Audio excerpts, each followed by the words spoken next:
Hello, everyone. Thank you, everyone, for joining. Thank you for attending this webinar. Today's topic is 3 strategies for reliable, affordable, and low-carbon energy. My name is Anna.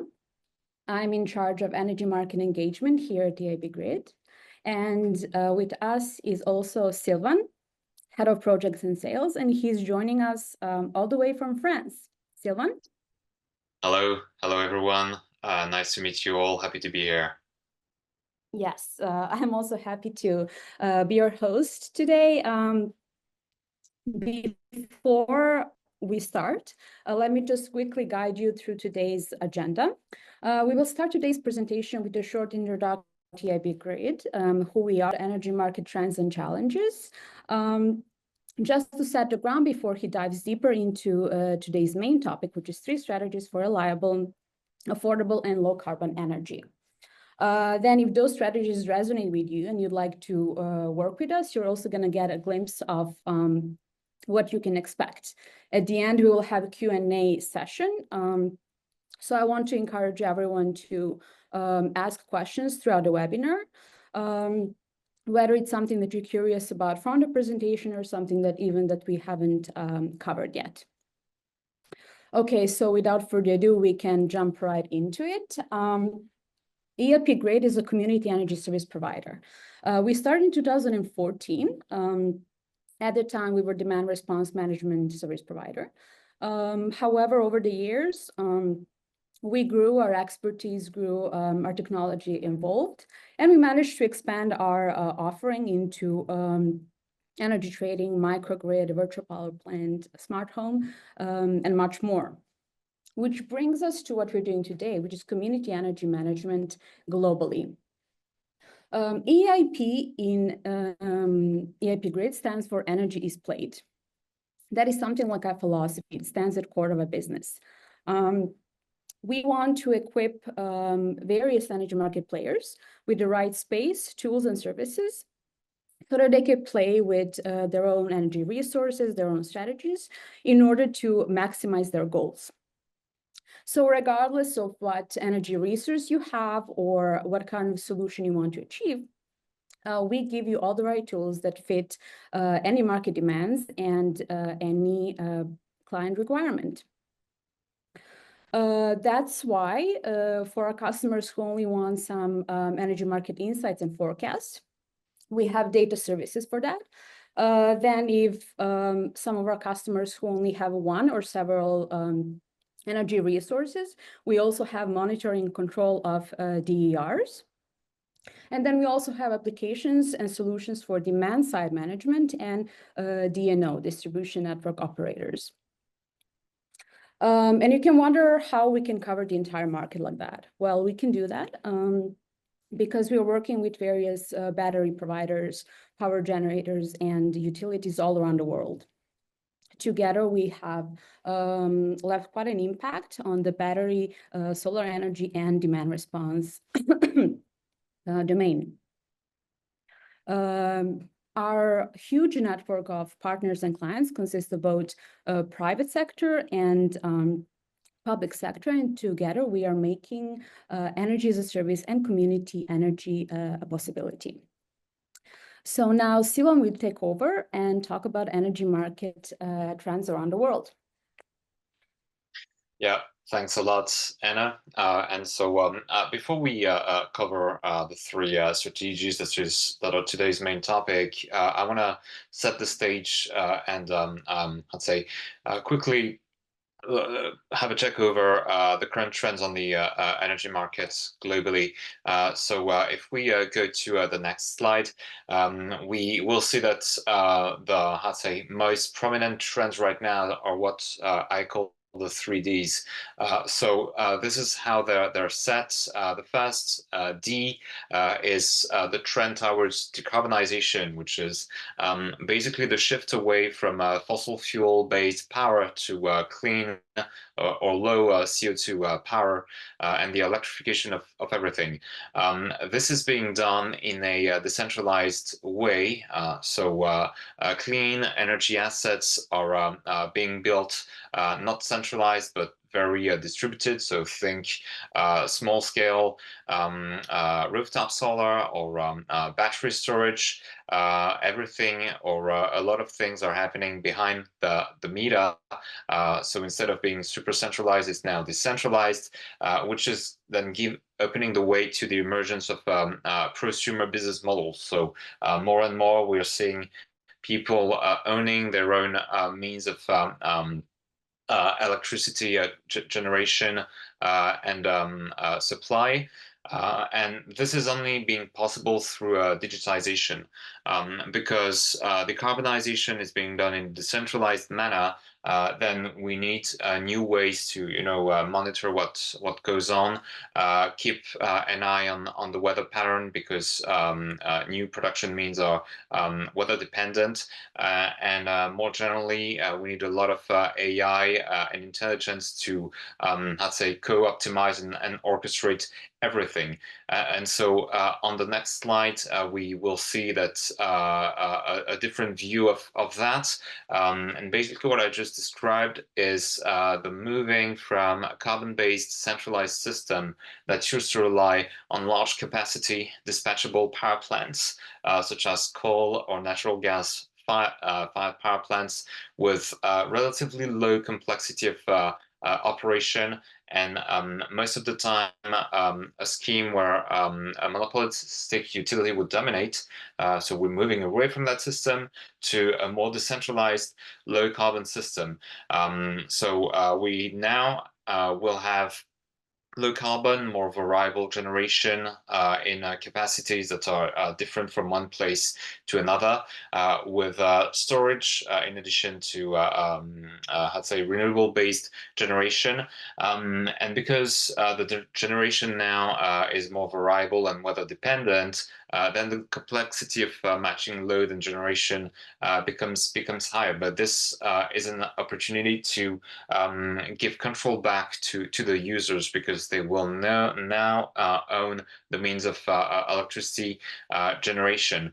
And before we cover that, I want to wrap up the trends and situation worldwide on the next slides with the challenges that society is facing at large, and what needs it uncovers when it comes to energy.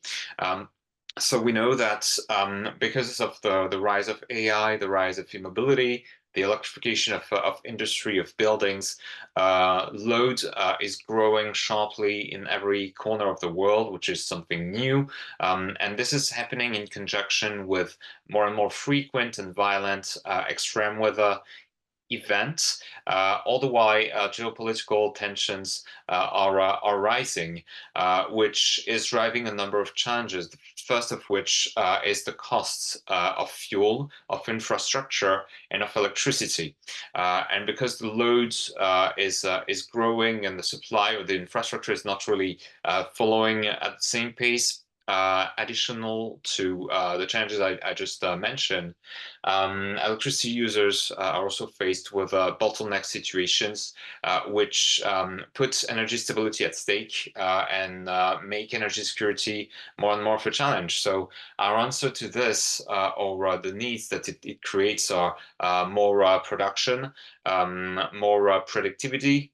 So it calls for means for forecasting, more accuracy situations, because infrastructure are in a bottleneck. The ability to expand energy users' own capacity is also a pressing need, as are costs, CO2 reduction, and an improvement in certainty of energy. And so in the next section, I'm going to dive deeper into the three strategies to achieve that. And before that, here is a wrap-up of what we call energy as a service, which is, I'd say, the new way of serving energy users, with this shift from the conventional energy markets on the left side of the screen, with generation, transmission, distribution, retail, and energy users without much control over things, and the shift towards energy as a service, where now energy users work with an energy as a service provider or EAS to get more control on their energy use and generation with services like database insights, forecasting and portfolio, orchestration capabilities, load control and optimization, all the way to assistance in capacity investment, as well as market participation. And so in the next section, we will explore the three strategies that gave its name to today's webinar. And so the three strategies that we want to discuss today are all enabled by EIP Grid's offering, which we call XVPP, and which is an energy resource portfolio automation tool. And so this is how we present it. Basically, it's a package mostly of software algorithm with a little bit of hardware, which gets plugged on the existing energy management system at energy on the energy user side that have facilities and energy resources. And the three strategies that it enable are listed on the bottom part of the slide. So strategy number one is what we call data insights. So if you want to engage into energy as a service and get control on back on your energy usage, you first need to know what your energy usage looks like and what's your leverage on it. And then the strategy number two, where based on the insights provided by the strategy number one, you start acting and taking control back, achieve cost and CO2 reductions. And then the third strategy that we want to explore today, which is about operating and monetizing an entire portfolio. And so on the next slide, I'll break down what strategy number one is about. And so it's getting ahead with data insights. So for energy users, think factory operations or large commercial facilities, these type of things. The way this is implemented is first by looking at available energy data. So things like load profile, inside temperature, weather data. So we first plug onto existing system, run data retrieval and analysis processes, and come up with insights in the form of reports, forecasts, and visualization tools. And this enables energy users to understand where their costs come from, where their CO2 footprint come from, and give them ways to start working on this and optimize their situation. By, for example, adjusting the way certain systems are used, or optimizing team shifts, this type of things. And so this requires basically no hardware installation, no remote control or anything. It's all done by providing data insights and things like real-time notification on smartphones and laptops whenever we the system will spot an opportunity to act.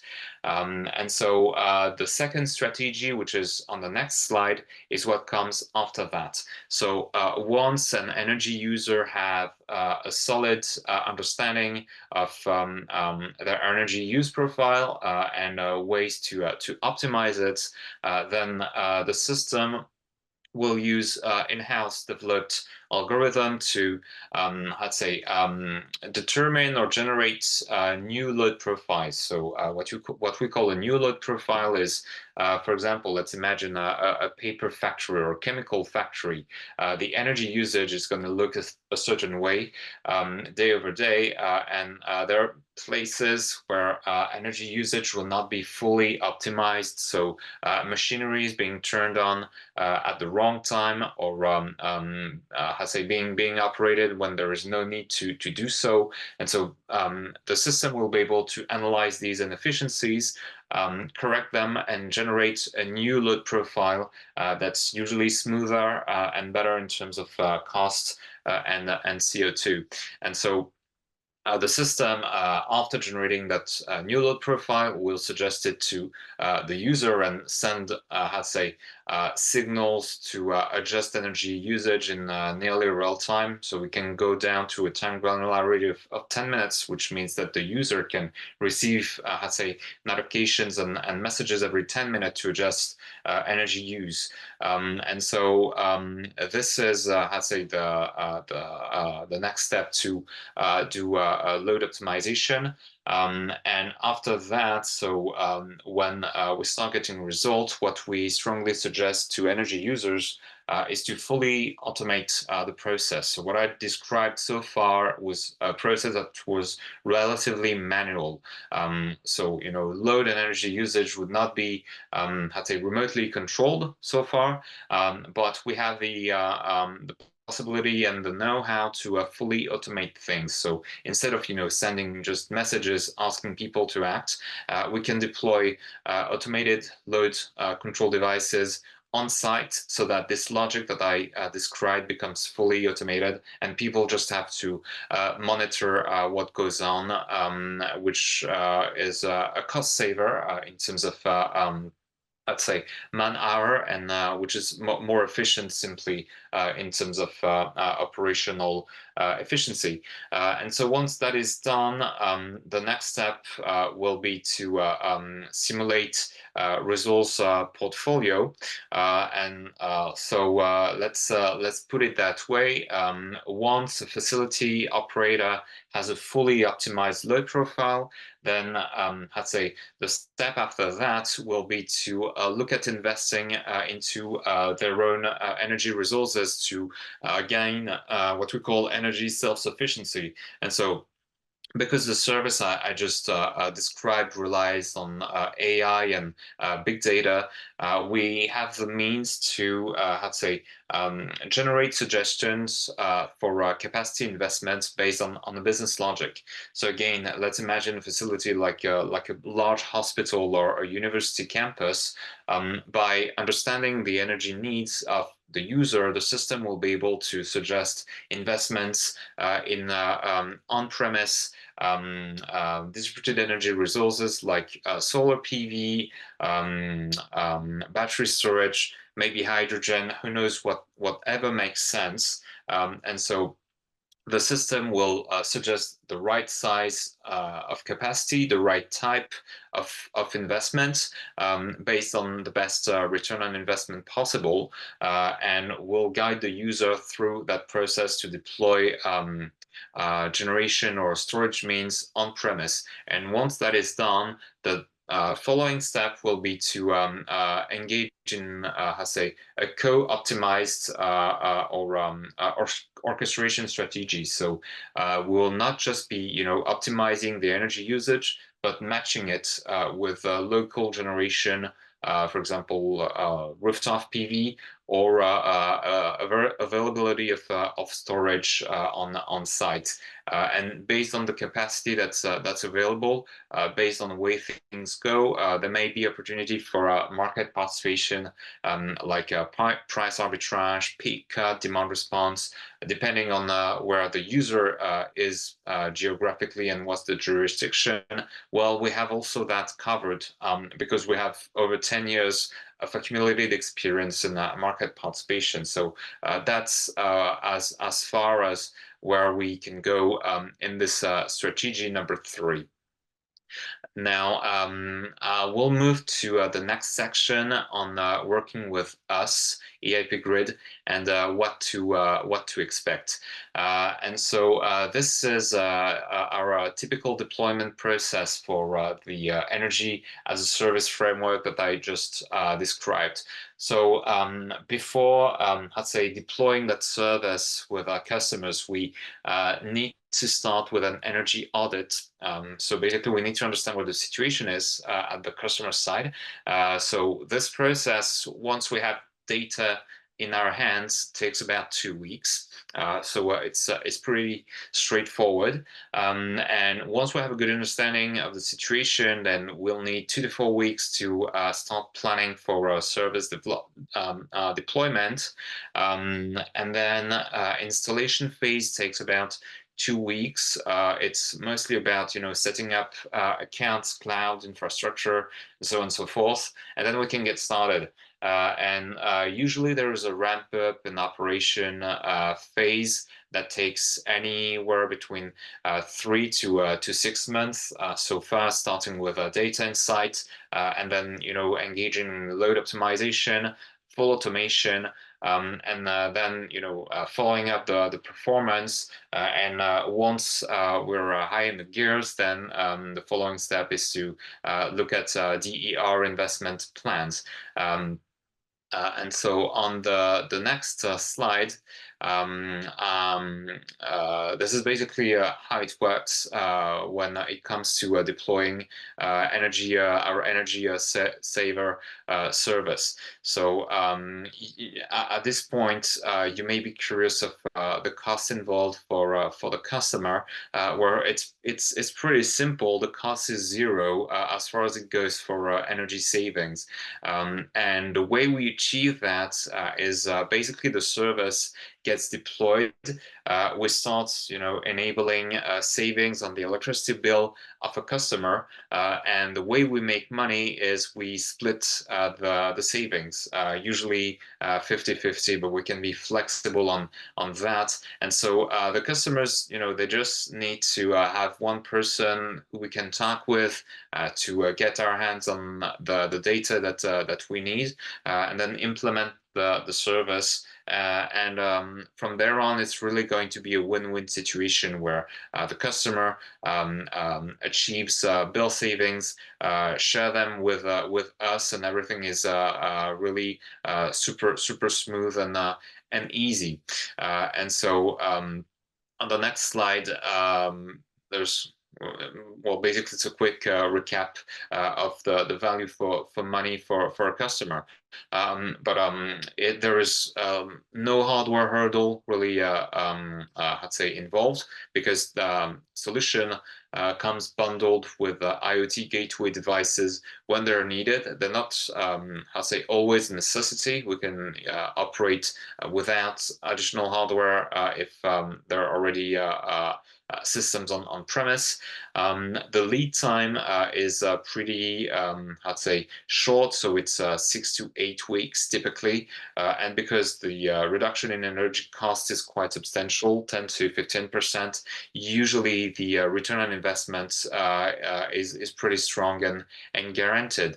And so beyond that, on the next slide, I want to I'd say dive deeper in the framework that we can explore when it comes to investing in DER, or distributed energy resources.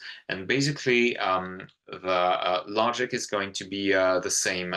We will work very flexibly to ensure that there is no monthly service fees for the customers. And so one way of doing this is to have the customer allocate some space on their premise, so a parking lot, a small portion of parking lot, or maybe rooftop space to install rental equipment, so PV generation or battery storage, and use our existing service to co-optimize these systems with the energy usage of a site, and basically generate additional savings or revenue through market participation. And again, this is going to be costless for the customer. There's just going to be more savings or more revenue to be shared between the customer and the service provider. And on the next slide, there is I'd say an alternative way of doing this. So instead of engaging in asset rental, from our experience, customers may be interested in not renting equipment but owning them, and so it's it can be a little bit, I'd say, capex intensive compared to the other approach.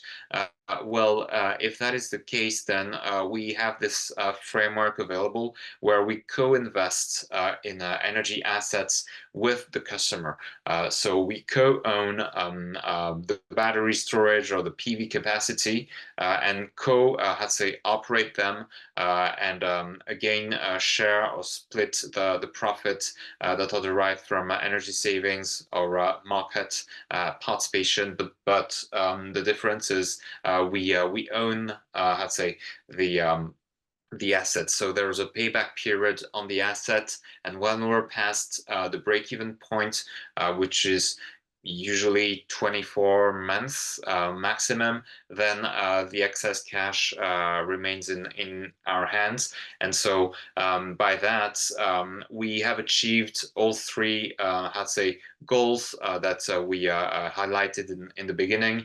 So keeping costs under control by achieving savings and cost reduction and additional revenue, decarbonizing by I'd say, optimizing facilities load and investing in clean generation and reliability, because with this type of setting now, customers are in control. They have their own generation and storage means, and they're a lot less reliant on the grid and on utilities. So basically, that's all what I wanted to say for today. And before I pass the ball to Anna to wrap things up, just to conclude on who we work with. So historically, we've been working with utilities, load aggregators, but the service is more for field players, which is, I think, what participants understood so far. And basically, when we talk about field players or energy users, the scope is really wide. So we work with industrials, so whether it's factories, complex, or large-scale facilities. We work with medical institutions, such as general hospitals.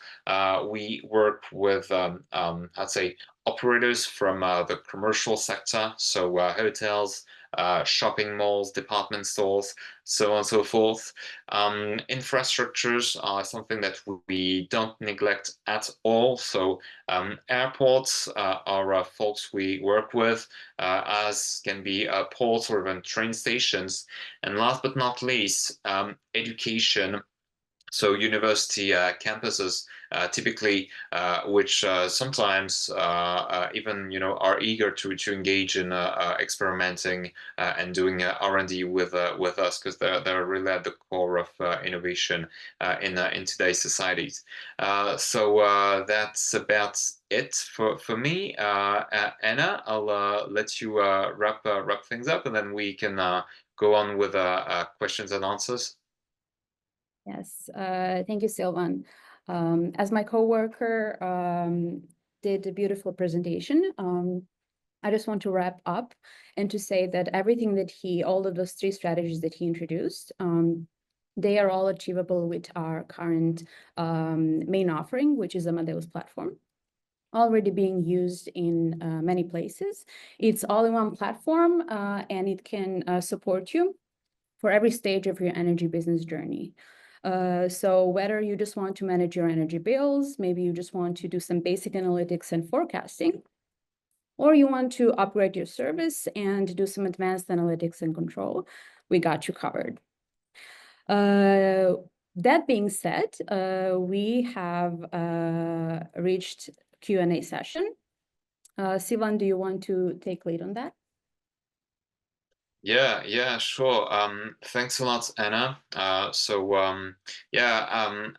glad we've had this session today. If any of the viewers and participants want to dive deeper or are curious about anything, you can use the chat menu or raise your hand to ask us a question. If you do not have a question right now, but you may have questions later. Feel free to reach out to us. So on this slide, you can see our email addresses respectively, Anna and myself. And if not, well, this meeting has been recorded, so there's going to be a replay made available in the forthcoming days. So feel free to revisit this session. And again, we're excited to be working with you soon. So please be in touch whenever possible or necessary with us. Well, I still see no question, so I would suggest to wrap things up from here. Thank you, Silan. As Silan has said, if what we talked about today, I hope it was insightful and helpful.